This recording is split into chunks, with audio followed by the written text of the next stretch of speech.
This is Real News Media TV, coverage you can trust. Please like, share, subscribe, and hit the notification bell. Select all for daily news updates. Double murder in St. James. 2 men were shot dead during an attack by gunmen in Sharon Hill in Green Pond, Montego Bay, St. James last night. One of the dead men has been identified as a 20-year-old O'Neill Telwell, also known as CJ, an unemployed resident of Bridgetown District in Green Pond. The other victim has not yet been identified. Police described him as a slim-built, of fair complexion and 6 feet tall. It is reported that about 10 p.m., residents reported hearing loud explosions sounding like gunshots and summoned the police. On arrival, police found Telwell's body along a dirt track, lying on its right side in a pool of blood, with what appeared to be gunshot wounds to the upper body. He was wearing white merino, black Puma underwear, green camouflage jeans shorts, and multicolored socks. The body of the unidentified man was seen lying on its back with what appeared to be gunshot wounds to his upper body. It was clad in a blue shirt and blue and yellow shorts. He sported a cornrow hairstyle. The men were taken to the Cornwall Regional Hospital, where they were pronounced dead. The bodies were later removed to the morgue. Police said at least 20 spent shells, most of them from high-powered rifles, were found at the scene. Security guard fatally stabbed while on duty in Ocho Rios. A security guard was allegedly stabbed to death while on duty at a plaza in Ocho Rios, St. Anne on Monday. He has been identified as a 21-year-old Kimani Grace of Lloyd's District in St. Thomas. Reports are that about 4 a.m. Monday, Grace was attacked and stabbed by a group of men while he was on duty at the plaza. It is alleged that the wounded man made an alarm to his superiors, but reportedly succumbed to his injuries before he could be assisted. His body was later found with stab wounds. The St. Anne police are investigating. 2 charged following cocaine seizures in St. James. Members of the Jamaica Constabulary Forces Narcotics Division have arrested and charged 2 men from St. Anne with possession, dealing, and trafficking of cocaine following a seizure on the drug on Thursday, March 10. Charged are Daniel Meir, otherwise called Sammy, a 56-year-old former nightclub operator of Marine Gardens in Ocho Rios, and David Byfield, a 36-year-old fisherman of Limehall in the parish. Reports are that about 5:45 p.m., the St. James police found approximately 2 kilograms of cocaine in a car the men were traveling in. They were subsequently arrested.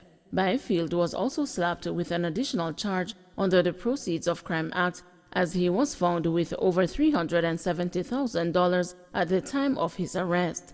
Both men are scheduled to appear before the St. James Parish Court on Friday, March 18, 2022.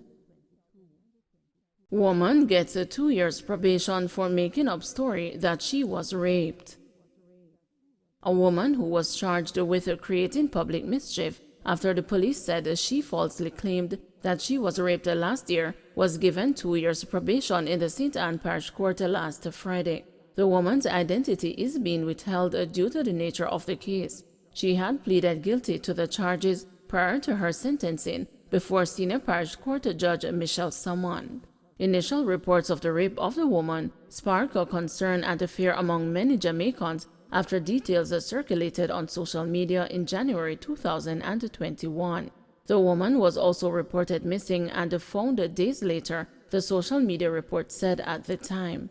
But after the police conducted a probe, it was determined that the woman had concocted her rape story. According to the court documents seen by the news sources, the woman reportedly stated that she was stressed at the time she opted to disappear. She is to be assisted with counseling by the probation department over the next 2 years as part of her sentence. As at February 2021 meeting of the St. Anne Municipal Corporation, head of the St. Anne Police Superintendent Dwight Powell warned the persons against making false claims. "I'm going to say to the public that whenever they are making reports to the police, they must be certain of where they are going, because when those reports are investigated and they are not proven, there are other recourses that are left for law enforcement," Powell said. Industry Minister seeks to allay PBO workers' concerns. Industry Minister Albin Hill is seeking to assure workers in the business processing outsourcing sector that they have options to address their grouses. Mr. Hill's comments are in response to recent complaints from workers in the sector about conditions of employment and the issues that they have been unable to resolve. Mr. Hill said problems will arise in the industry, but a system is in place to handle them, citing the conciliation role of the Ministry of Labor as well as the part played by other agencies in the process of resolving disputes and concerns. Bunting rejects resignation calls. Opposition Senator Peter Bunting has asserted that he will not resign from his public roles amid the controversy surrounding the issuance of firearm license. Calls have been made for Mr. Bunting to step away from the Senate, following an Integrity Commission report last week that he and another former National Security Minister, Robert Montague, granted gun license to people with criminal traces after they were turned down by the Firearm Licensing Authority. But speaking with the news on Monday, Mr. Bunting, leader of opposition business in the Senate, brushed aside the calls for him to step down. Absolutely not, was his firm response to host Dion Jackson Miller when the resignation question was asked. He reiterated that in relation to the decisions he made to reverse the FLA's earlier refusal to grant a firearm license to 2 persons, he was advised by a highly competent board comprised of respected professionals who gave due consideration to all the relevant facts. Mr. Montague has resigned as a minister without portfolio in the wake of the Integrity Commission report. Price of pork going up. Confirmation has come that pork prices will be going up, arising from the increase in the cost of animal feed. The Jamaica Pig Farmers Association has indicated that an announcement will be made next week. News came on Friday that meat prices would likely increase after animal feed suppliers Nutramix announced that it will cost more to purchase its products. President of the Jamaica Pig Farmers Association, Hanifa Brown, told the news that in recent months the members have been absorbing increases in production costs but are no longer able to do so. The farmers will meet later this week to decide the new pork prices. Flour prices going up. The decision by Russia to temporarily ban grain exports have raised the alarm bells of Jamaica flour mills, which has signaled that this will trigger another increase in the price of flour.